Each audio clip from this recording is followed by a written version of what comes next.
안녕하세요, 스테번입니다. 오늘은 문장의 형식에 대해 설명하려고 합니다.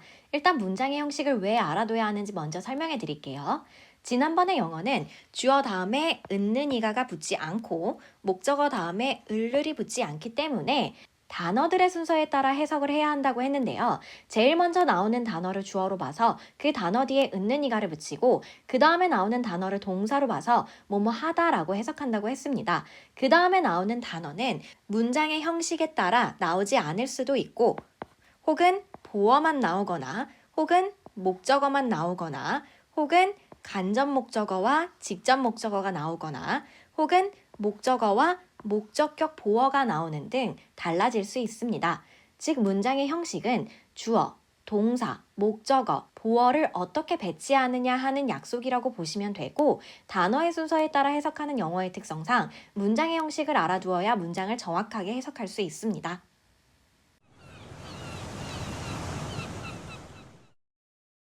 그럼 문장의 형식을 천천히 살펴볼게요. 먼저 1형식 문장의 경우 주어와 동사만으로 완벽한 문장을 이루며 목적어와 보어를 필요로 하지 않습니다. 대표적인 1형식 동사로는 go, come, live, run, walk, work 등이 있는데요. 즉, 나는 간다, 나는 온다, 나는 산다, 나는 뛴다, 나는 걷는다, 나는 일한다. 이렇게 주어와 동사만 있어도 완벽한 문장이 된다는 거죠. 하지만 완벽한 문장이 된다고 해서 여기에 다른 단어들을 붙이면 안 되는 건 아닙니다. 예를 들어 I go, 나는 간다라는 뜻의 완벽한 문장이지만 여기에 to school을 붙이면 I go to school, 나는 학교에 간다라는 문장이 됩니다. 그럼 여기서 to school의 역할은 무엇일까요? to school은 학교에라는 뜻으로 앞에 나오는 go라는 동사를 꾸며주는 역할을 합니다. 즉 동사를 꾸며주는 부사의 역할을 하는 거죠. 다음 문장도 한번 볼까요? I live, 나는 산다 라는 단어들만 나와도 완벽한 문장이 되지만 in 서울, 서울에 라는 단어들이 붙어 앞에 나오는 live, 산다라는 동사를 꾸며주는 역할을 합니다. 이처럼 1형식 문장은 목적어와 보어를 필요로 하지 않을 뿐이지 꾸며주는 역할을 하는 형용사와 부사는 언제든 같이 나올 수 있습니다. 그리고 대열 플러스 비동사 구문이 있는데요. 대열과 비동사 두 단어가 합쳐져 뭐뭐가 있다 라는 뜻이 되며 이를 1형식 문장이라고 봅니다. 이 구문에서 주의할 점은 비동사가 뒤에 나오는 단어에 맞춰 나와야 한다는 건데요. 예를 들어 첫 번째 예문은 There is a girl, 한 소녀가 있다라는 뜻인데 a girl에 맞춰 is라는 비동사가 나왔고요. 두 번째 예문을 보면 There are wolves, 늑대들이 있다라는 뜻인데요.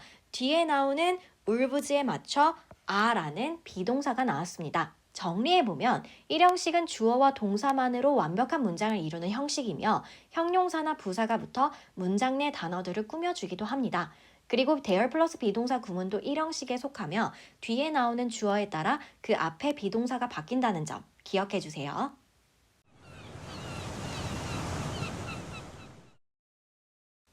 그럼 이제 2형식 문장으로 넘어가 볼게요. 2형식 문장은 주어와 동사 그리고 보어로 이루어져 있는데요. 여기서 보어란 쉽게 말하면 보충 설명해주는 단어를 뜻하고요. 2형식 문장에서는 앞에 나오는 주어를 보충 설명해준다고 보시면 됩니다. 주어와 목적어 자리에는 명사만 들어가지만 보어 자리에는 명사와 형용사 둘 다 들어가는데요. 그래서 대표적인 2형식 동사가 비동사입니다. 예문을 한번 살펴볼게요. I'm a student. 나는 학생이다. 라는 문장인데요. 여기서 비동사 뒤에 나오는 a student 라는 보어는 앞에 나오는 I라는 주어를 보충 설명해주는 역할을 합니다.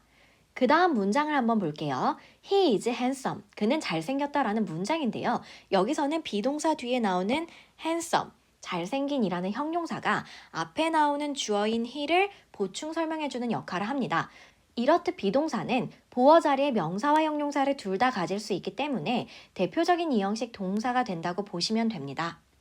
그리고 문법적으로 기억해둘 2형식 동사들이 있는데요. 바로 형용사만 보어로 갖는 동사들입니다.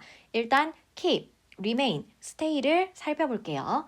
keep은 무엇을 유지하다. 즉 동사 뒤에 명사가 목적어로 나오는 3형식 동사의 뜻도 가지고 있지만 뒤에 명사가 아닌 형용사가 나오게 된다면 뭐뭐한 상태를 유지하다 혹은 뭐뭐하게 있다 라는 뜻의 2형식 동사가 됩니다.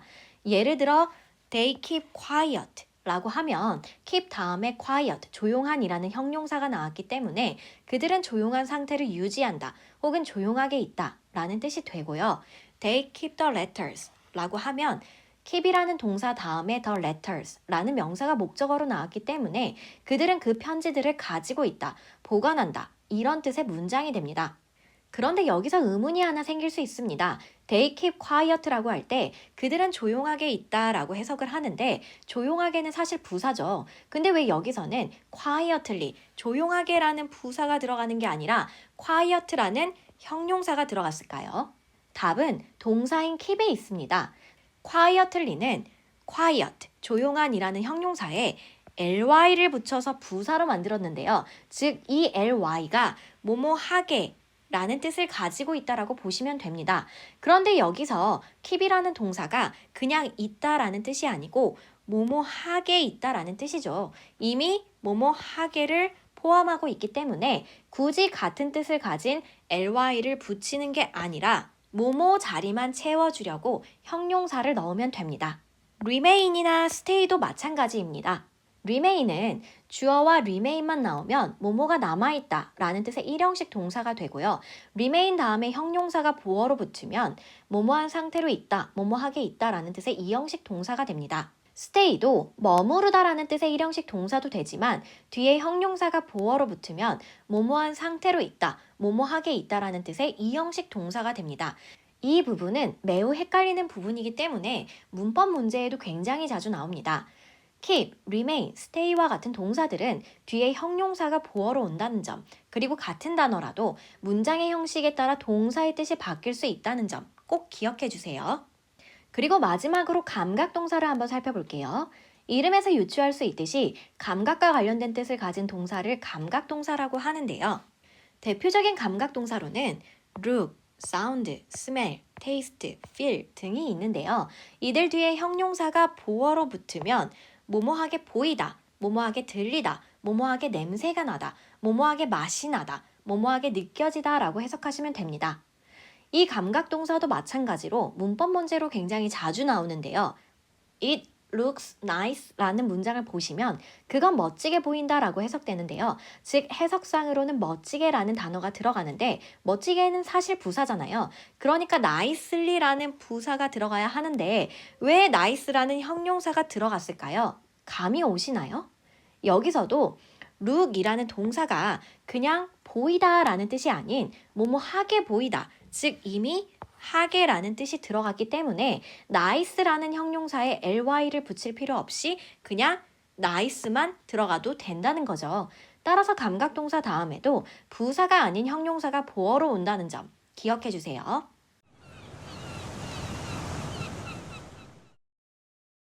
이제 삼형식을 볼게요. 삼형식 문장은 주어, 동사, 목적어로 이루어져 있고요. 가장 보편적인 문장 형식이라고 보시면 됩니다. 주어는 은는이가, 그리고 동사는 뭐뭐 하다, 목적어는 을를로 해석이 되죠. 삼형식은 사실 딱히 문법적으로 살펴볼 부분은 없습니다. 다만 동사 다음에 명사가 나올 경우 이를 이형식 문장의 보어로 봐야 할지 삼형식 문장의 목적어로 봐야 할지는 헷갈릴 수 있기 때문에 한번 차이점을 간단하게 짚고 넘어갈게요. 여기 나와 있는 예문을 보면 둘 다 동사 뒤에 명사가 나와 있는데요. M이라는 비동사 뒤에 a boy, 소년이라는 명사가 나와 있고요. have라는 동사 뒤에 an apple 이라는 명사가 나와 있는데요. 일단 동사 뒤에 나오는 명사에 을를 붙여서 해석하는 게 자연스러우면 목적어로 나왔다고 보시면 됩니다. I have an apple. 나는 가지고 있다. 사과를. 이라는 뜻이죠. 그래서 두 번째 문장은 목적어를 가지는 삼형식 문장이고요. I am a boy의 경우 나는 이다. 소년을. 나는 소년을 이다? 라고 해석하면 이상하죠. 그리고 a boy가 앞에 나오는 I를 보충 설명해주는 역할을 하고 있기 때문에 이 경우에는 a boy를 보어라고 봅니다. 그래서 그냥 나는 소년이다 라고 해석해주는 거죠.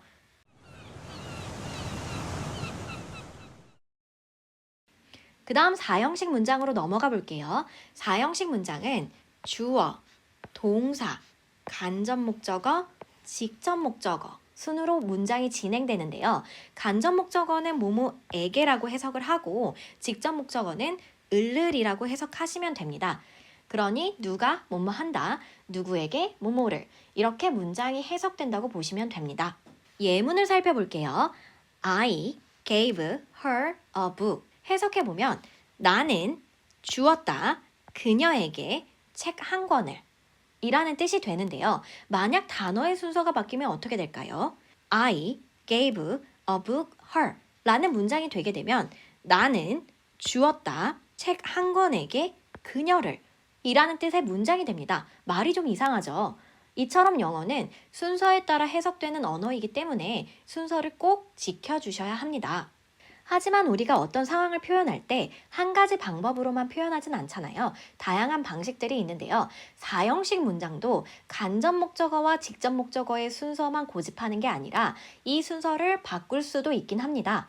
그렇게 되면 동사 다음에 직접 목적어, 즉 을을로 해석하는 목적어가 나오기 때문에 삼형식 문장으로 바꾼다는 표현을 쓰기도 하는데요.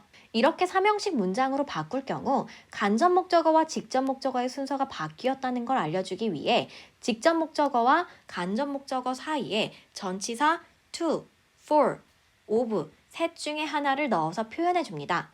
즉, I gave her a book 하면 나는 주었다 그녀에게 책 한 권을 이라는 뜻이 되는데 이 her와 book의 순서를 바꾸고 그 사이에 to, for, of 셋 중에 하나를 넣어주면 되는데 여기선 동사가 give가 나왔기 때문에 to를 넣어주면 되죠. 그러면 나는 주었다 책 한 권을 그녀에게 이라는 뜻으로 돌아옵니다. 다시 말해서 기본적으로 나는 한다 누구누구에게 뭐뭐를 이라는 문장 형식인데 간접 목적어와 직접 목적어의 순서를 바꾸고 그 중간에 to, for, of를 넣어준다면 나는 한다 을을 에게 이런 문장으로 바뀐다는 거죠. 어떤 전치사를 넣을지는 앞에 나오는 동사에 따라 달라집니다. 쉽게 외우는 방법은 of 같은 경우에는 ask 하나 정도 외워주면 되고요. 그 다음에 보통 to를 사용하는 동사들은 많이 있기 때문에 for를 사용하는 동사만 따로 외워주시면 외우기가 한결 수월할 거예요.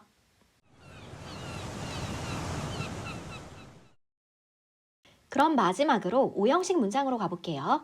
오형식 문장은 주어, 동사, 목적어, 목적격 보어로 이루어져 있는데요. 기존의 이형식 문장이 주어, 동사, 보어였던 거 기억나시나요? 이때 보어는 앞에 나오는 주어를 보충 설명해주는 역할을 하기 때문에 엄밀히 말하면 주격 보어라고 하기도 합니다. 오형식 문장에서는 주격 보어가 아니라 목적격 보어가 나오죠. 즉 이때의 보어는 앞에 나오는 목적어를 보충 설명해주는 단어라고 보시면 됩니다. 목적격 보어 자리에도 명사와 형용사 둘 다 들어갈 수 있는데요. 예문을 한번 살펴볼까요? I call him little prince. 나는 부른다. 그를 어린 왕자라고 라는 뜻의 문장이 되는데요. 여기서는 little prince가 앞에 나오는 him이라는 목적어를 보충 설명해주는 목적격 보어인 걸 알 수 있습니다. 그 다음 문장을 볼게요. He found the book difficult. 원래 find는 찾다라는 뜻으로만 많이 알고 있는데요. 그 외에도 알아내다 혹은 발견하다라는 뜻도 가지고 있습니다. 이 문장에서는 그는 알아냈다. 그 책이 어렵다는 것을 정도로 해석해주면 되고요. 여기서 difficult라는 형용사가 앞에 나오는 the book이라는 목적어를 보충 설명해주는 걸 알 수 있습니다. 이렇듯 목적격 보어 자리에는 보통 명사나 형용사가 들어가는데 이 외에 문법적으로 외워야 할 오형식 문장들도 한번 살펴볼게요. 문법적으로 외워야 할 오형식 동사들에는 사역동사, 준사역동사, 지각동사, 그리고 투부정사를 목적격 보어로 갖는 동사가 있는데요. 일단 먼저 사역동사를 한번 볼게요. 사역동사란 쉽게 말하면 시키는 동사, 즉 뭐뭐하게 만들다라는 뜻으로 보시면 됩니다. 사역동사에는 기본적으로 make, have, let 세 가지가 있고요. 목적어 다음에 나오는 목적격 보어 자리에는 동사 원형을 넣어주면 됩니다. 예문을 같이 볼게요. I made him clean his room. 나는 만들었다. 그의 방을 청소하게. 이 문장에서는 힘이 목적어로 나왔고요. 목적격 보어 자리에는 clean이라는 동사 원형이 들어갔습니다. made 대신에 had나 let이 들어가도 마찬가지겠죠. 그런데 make, have, let 이 세 가지 사역동사 외에도 get 역시 사역동사로 쓰일 수 있는데요. 다만 get이 누구를 뭐뭐하게 시키다 라는 뜻이 되려면 목적격 보어 자리에 동사 원형이 아닌 투부정사를 넣어줘야 합니다. 즉, I made him clean his room 이라는 문장에서는 clean이라는 동사 원형이 목적격 보어로 들어갔는데 made 대신에 gat을 동사로 써주게 되면 목적어 다음에 목적격 보어 자리에 투부정사가 들어가야 한다는 거죠. 그럼 사역동사가 나오면 목적어 다음 목적격 보어 자리에 꼭 동사 원형만 들어갈까요? 그렇지 않습니다. 목적어가 능동적으로 행동하는 경우, 즉 앞에서는 그가 그의 방을 청소해야 하죠. 이런 경우에는 목적어 보어 자리에 동사 원형이 들어가지만 목적어가 능동적으로 행동하는 게 아니라 수동적으로 당하는 경우에는 목적격 보어 자리에 동사 원형이 아닌 PP, 즉 과거 분사가 들어가게 됩니다. 첫 번째 예문을 볼게요. I had the wall painted 하면 나는 시켰다. 그 벽을 페인트 칠 되게 라는 뜻이 되겠죠. 그럼 이런 문장은 보통 어떤 경우에 사용할까요? 만약에 I painted the wall 이라고 하면 나는 페인트 칠했다. 그 벽을 이라는 뜻이 되는데요. 그럼 여기서는 누가 페인트 칠을 했을까요? 정답은 내가 직접 한 거죠. 그런데 I had the wall painted라고 하면 그 벽이 페인트 칠 되게 시킨 겁니다. 그럼 누가 한 거죠? 내가 한 게 아니라 다른 누군가에게 시켰다는 거예요. 페인트 칠을 직접 할 수도 있지만 다른 사람을 고용해서 시킬 수도 있겠죠. 그런 경우에 해당합니다. 그럼 그 다음 예문을 볼까요? I had the bag stolen.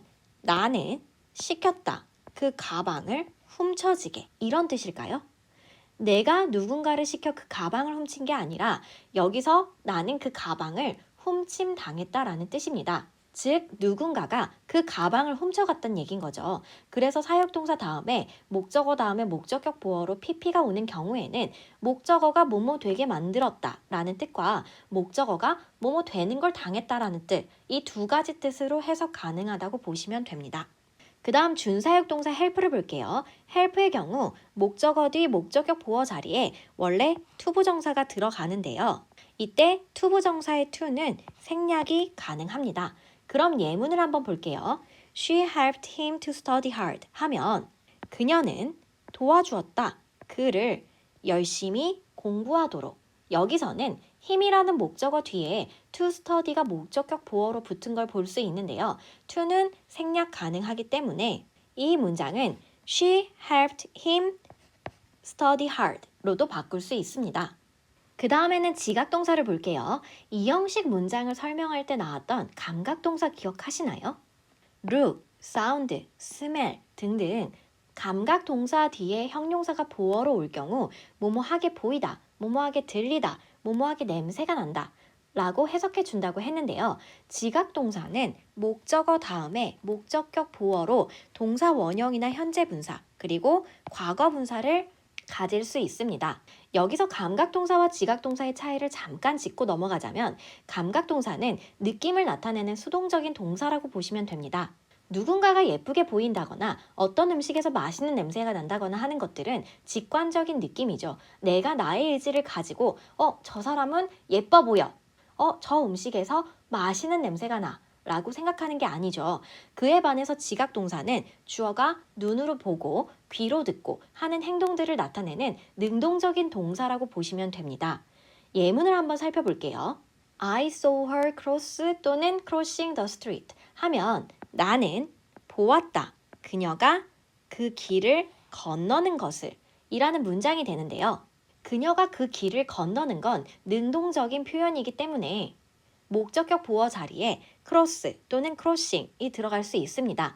그러면 어떤 경우에 동사 원형을 쓰고 어떤 경우에 ing, 현재 분사를 쓸까요? 둘은 문법적인 차이는 있지 않고 뉘앙스 차이가 있는데요. 동사 원형이 나오면 좀 더 긴 느낌이고요. 현재 분사가 나오면 조금 짧은 하지만 생생한 느낌이라고 보시면 됩니다.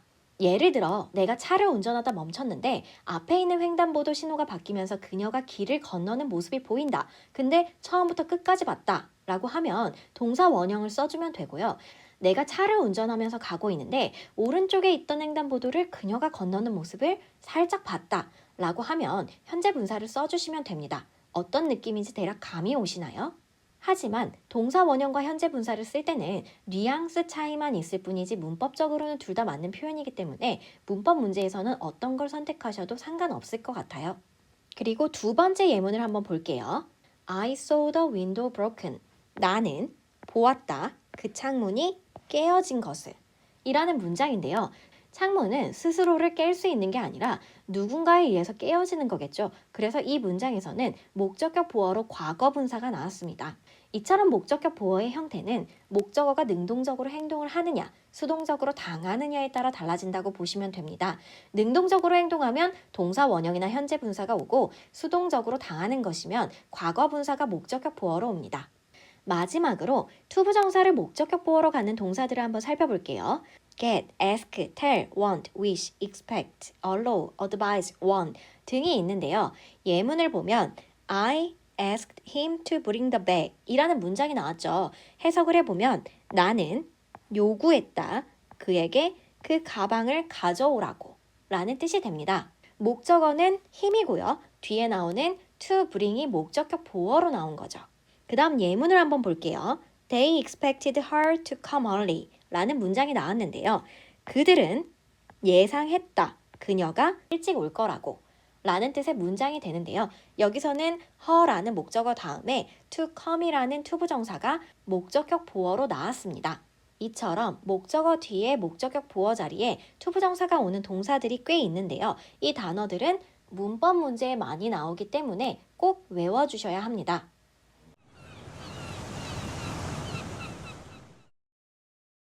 자, 지금까지 문장의 형식을 살펴봤는데요.